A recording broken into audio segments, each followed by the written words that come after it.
Yeehaw! And welcome back to the Southern Snack, where life is too short to be serious. All right, we're back at Biscuitville, where they are really going into their Southern roots. We got Nashville Hot. We got Southern Punch. We got a cold brew coffee with cold foam. But, you know, that's a white girl type of thing right there. But anyways, really vibing with this. Really vibing with what they're going for here. And this looks intense. This looks on point with the Nashville Hot. So without further ado, we're going to try our best to get a good thumbnail here. Thumbnail with a thumbnail. All right, yeah. I mean, look at this. This looks fantastic. I'm impressed just by looking. So, of course, we have to start with the Nashville Hot Biscuit, right? We got the chicken, egg, and cheese. You can get it with a grilled chicken, but why would you do that when you can do it fried? Nashville is supposed to be fried. I mean, look at that devilish sandwich. You got pickle on here. I mean, this thing is just, ooh, this thing's gonna be dangerous. I know, but it's gonna be so good.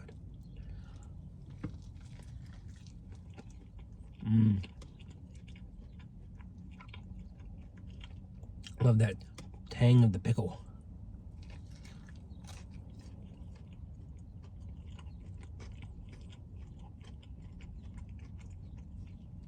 Delicious flavor. Do you think it could be a touch hotter? But the heat is starting to ramp up a bit.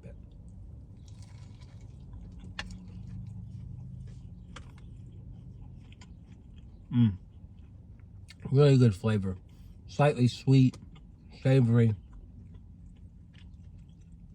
Really has a good amount of pickle within the sauce, I guess you'd say. So now we're trying the loaded fries. All right, and wish it had like a Nashville Hot drizzle on the fries.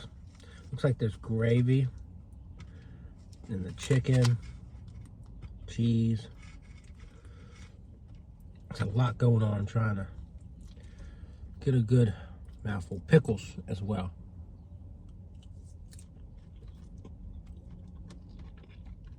Now, I haven't rated the sandwich. I wouldn't quite give it a 10. Just because I think it could be spicier. But it's very delicious. Same with the fries. Saucy, cheesy, crispy.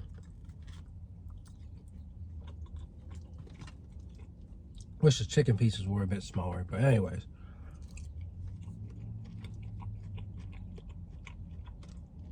Lots of flavor, very delicious. I'm gonna give both items a 9 because they are great in what they're doing.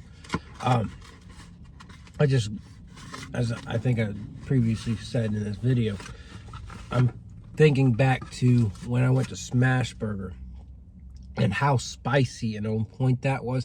And unless you kind of hit that level of spice for me, it's just not gonna be a 10. Right? It can be as delicious as this is, but you got to get that spice level right there. You got to get me sweating, right?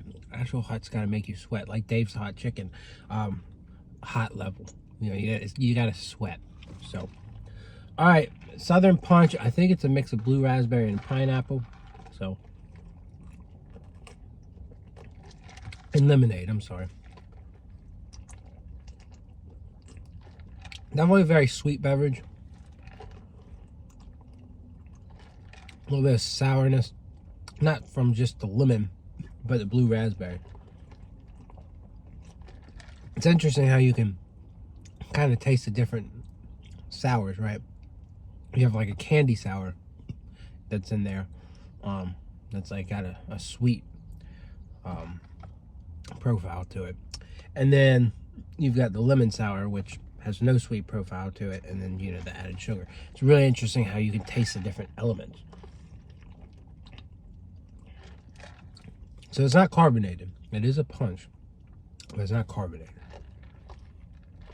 It's interesting, as a kid, I did not like punches with soda, like the punch bowl. At a party, if I found out that they put soda in it and it was carbonated, it was just not for me. I was drinking juice. I love sweet juice. But now I've grown up a bit and I'm chasing all these Mountain Dew flavors. And I love me a soda punch. Love me a soda punch. But basically, this just tastes like a sweet and sour lemonade, a blue raspberry sweet and sour lemonade. And I think the pineapple that's in here, I think it definitely neutralizes a bit, keeps it from being overly sour.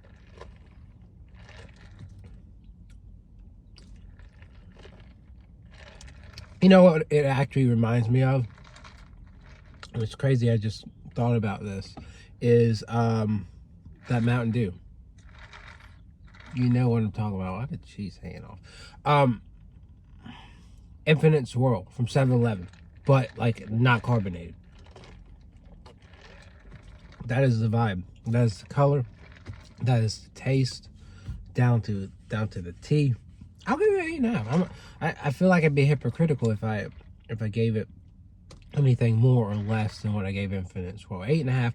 It's not like the craziest drink you'll ever have, but it's really delicious. And it's got a good amount of elements that'll make you dilly-dally and dabble. Okay, so the cold foam cream, you can tell it's from a can because it's gone. It's gone. It's evaporated. It's if it's house-made fresh cream, like a fresh cold foam, like from Starbucks, it'll hold its own, right? Dunkin' and apparently Biscuitville, they use it out of a can, so it does not last. It goes away. So anyways, let's try it.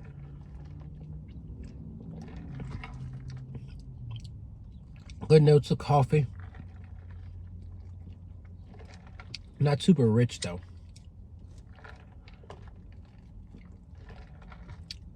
Definitely a more laid back brew. Nice little touch of sweetness from the foam.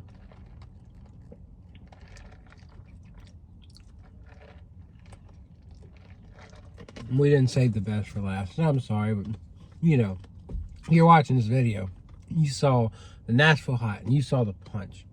And that's what you wanted. You didn't care about the coffee. You're like, that's just coffee. That's just a regular coffee. And it is. I'll give it a 7. It's fair. But it's all about that Nashville Hot. And this is probably one of my favorite things they've done. If not my favorite. Like, I love just the flavor of it. Smokiness, some sweetness. And it is on point. Just wish levels were a little high. A little bit of tang too from the pickle. They get the pickle right. So make sure you brine that stuff in pickle juice. You got me on your team. Because I've had some Nashville Hot that just lacks in flavor. So this is the first Nashville Hot review of the day. I'm on a North Carolina road trip. We got another Nashville Hot review coming. We're going to Jack in the Box and trying a few things. So we'll see what Jack in the Box does for us. It looks promising, but I don't think it looks as good as this. So we'll see. But they nailed it with this. So if you like Nashville Hot and you're in North Carolina, do it. Do it. Go. Virginia, I don't know if they're doing this because they're doing chorizo. So they may be skipping out on this, which I feel bad if they do skip out on this because, I mean, chorizo is going to be fun, but Nashville Hot, that's on another level. Other than that, I'll see y'all around. Yee!